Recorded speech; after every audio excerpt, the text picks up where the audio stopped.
మొన్న కర్ణాటకలో నిన్న తెలంగాణలో అధికారంలోకి రావడంతో ఆ పార్టీ టికెట్ల కోసం పోటీ పెరిగినట్టుగా కనిపిస్తోంది. దీనికి నిదర్శనమే ఖమ్మం కాంగ్రెస్ ఎంపీ టికెట్ కోసం రోజు రోజుకు పెరుగుతున్న గిరాకీ. ప్రస్తుతానికి జిల్లాకు చెందిన 3 మంత్రుల మనుషులు టికెట్ రేసులో ఉన్నారు. మరో 2 మేము కూడా ఉన్నామంటూ సంకేతాలు పంపుతున్నారు. దీంతో ఖమ్మం ఎంపీ టికెట్ ఎవరికి దక్కుతుందన్న దానిపై రాజకీయ వర్గాల్లో ఆసక్తికరమైన చర్చలు నడుస్తున్నాయి. రాజకీయాల్లో నిత్యం వ్యూహాలు ప్రతి వ్యూహాలతో పాటు అధిష్టానం దగ్గర పలుకుబడి గట్టిగా వాయిస్ వినిపించే సత్తా ఉన్నవారికే టికెట్లు దక్కుతూ ఉంటాయనే విషయం తెలిసిందే. ఖమ్మం కాంగ్రెస్ ఎంపీ టికెట్ కు నెలకొన్న పోటీని చూస్తే ఈ విషయం స్పష్టమవుతోంది. పార్లమెంటు ఎన్నికలు ఎంతో దూరం లేవు.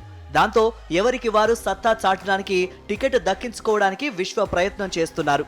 ఈసారి టికెట్ రేసులో ఉన్నవారు అన్ని విధాలా బలవంతులే, కీలకమైన వారే.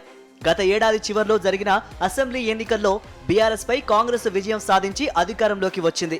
అనంతరం ఏర్పడిన రేవంత్ మంత్రివర్గంలో రాష్ట్రంలో ఎక్కడా లేని విధంగా ఒక ఖమ్మం జిల్లాకే 3 మంత్రి పదవులను కేటాయించిన విషయం తెలిసిందే. డిప్యూటీ ముఖ్యమంత్రి పదవి చేపట్టిన బట్టి విక్రమార్క, మంత్రి పదవులు దక్కించుకున్న పొంగులేటి శ్రీనివాసరెడ్డి, తుమ్మల నాగేశ్వరరావులు ముగ్గురు కాంగ్రెస్లో కీలక నేతలే. మొన్న జరిగిన అసెంబ్లీ ఎన్నికల్లో ఉమ్మడి ఖమ్మం జిల్లాలో 2 మినహా అన్ని సీట్లను కాంగ్రెస్ గెలుచుకోవడం వెనుక ఈ 3 నాయకులే కీలకంగా వ్యవహరించారు. ఈ 3 మంత్రులకు సంబంధించిన వారు ఎంపీ టికెట్ రేసులో ఉండటం ఆసక్తికరమైన పరిణామం అనే చెప్పాలి.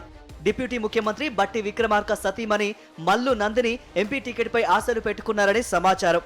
రాజకీయంగా ఎంతో యాక్టివ్ గా ఉండే ఆమె ఇటీవల వివిధ చోట్ల జరిగిన సభల్లో తన మనోగతాన్ని వెల్లడించారు. కాంగ్రెస్ అధిష్టానం ఆదేశిస్తే ఎంపీగా పోటీ చేయడానికి సిద్ధంగా ఉన్నారంటూ క్లారిటీ ఇచ్చారు. ఉమ్మడి ఖమ్మం జిల్లాలో డిప్యూటీ సీఎం మల్లు బట్టి విక్రమార్కకు ఉన్న అనుచర గణం ఖమ్మం పార్లమెంటు పరిధిలో మధిర నుంచి ఆయన విజయం సాధించడం వంటి అంశాలు నందినికి కలిసొస్తాయని అనుచర వర్గం చెబుతోంది. బట్టి పోటీ చేసిన ప్రతిసారి ఆమె నియోజకవర్గమంతా ప్రచారం చేస్తున్నారు. దాంతో ప్రజలకు దగ్గరైన మహిళా నేతగా ఆమె పేరు సంపాదించుకున్నారు.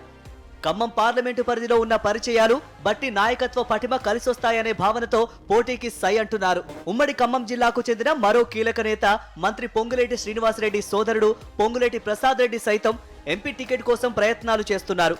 శ్రీనివాసరెడ్డి రాజకీయ అరంగేట్రం నుంచి మొదట్లో వైఎస్ఆర్సీపీలోను, తర్వాత బీఆర్ఎస్ లోను, ఇప్పుడు కాంగ్రెస్ లో ఉన్నారు. రాజకీయంగా ఆయన ఏ కార్యక్రమం చేపట్టినా సోదరుడు ప్రసాద్ రెడ్డి తెర వెనుక నుంచి అన్నీ తానే చూసుకుంటున్నారు. పార్టీ నేతలు క్యాడర్ కు పూర్తి స్థాయిలో అందుబాటులో ఉంటారనే పేరు సంపాదించుకున్నారు. 2014 ఎన్నికల్లో ఖమ్మం ఎంపీగా పొంగులేటి శ్రీనివాసరెడ్డి విజయంలో ప్రసాద్ రెడ్డి కీలక పాత్ర పోషించారు. ఇటీవల జరిగిన తెలంగాణ అసెంబ్లీ ఎన్నికల్లోనూ పొంగులేటి ప్రసాద్ రెడ్డి విస్తృత ప్రచారం చేశారు. ప్రస్తుతం సోదరుడు శ్రీనివాసరెడ్డి ఆశీస్సులతో ప్రసాద్ రెడ్డి ఖమ్మం ఎంపీ బరిలో నిలబడనున్నారనే ప్రచారం ఊపందుకుంది. మంత్రి పొంగులేటి శ్రీనివాసరెడ్డికి ఉన్న చరిష్మా తోడైతే ప్రసాద్ రెడ్డి విజయం సులువేననే చర్చ జరుగుతోంది. మంత్రి తుమ్మల నాగేశ్వరరావు తనయుడు యుగేందర్ సైతం పొలిటికల్ ఎంట్రీ ఇవ్వడానికి ఉత్సాహంతో ఉన్నారు. ఖమ్మం ఎంపీగా పోటీ చేయడం ద్వారా రాజకీయ అరంగేట్రం ఆలోచనలో ఉన్నట్లు తుమ్మల అనుచరుల్లో ప్రచారం జరుగుతోంది. గతంలో సత్తుపల్లి, ఖమ్మం, పాలేరు స్థానాల్లో తండ్రి తుమ్మల నాగేశ్వరరావు పోటీ చేసినప్పుడల్లా పార్టీ నేతలు, కార్యకర్తలను సమన్వయం చేసుకోవడంలో సమర్థత చాటారని యువనేత యుగేందర్ పేరు సంపాదించుకున్నారు. ఇటీవలి తెలంగాణ అసెంబ్లీ ఎన్నికల్లోనూ నేతలు, క్యాడర్ను సమన్వయం చేసే బాధ్యతలన్నీ యుగేందరే దగ్గరుండి చూశారు. తుమ్మలకు భారీ మెజారిటీ రావడంలో కీలకంగానే వ్యవహరించారు.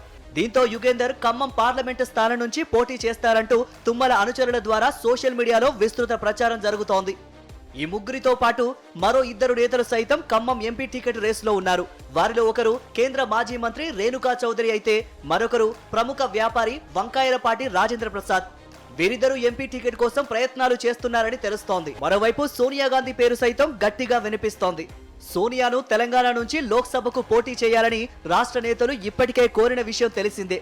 ఒకవేళ అధినేత్రిగాని పోటీ చేసే అవకాశం ఉంటే ఖమ్మం నుంచి పోటీ చేయిస్తారని అంటున్నారు. మరికొందరు ఈ వాదనను కొట్టేస్తున్నారు.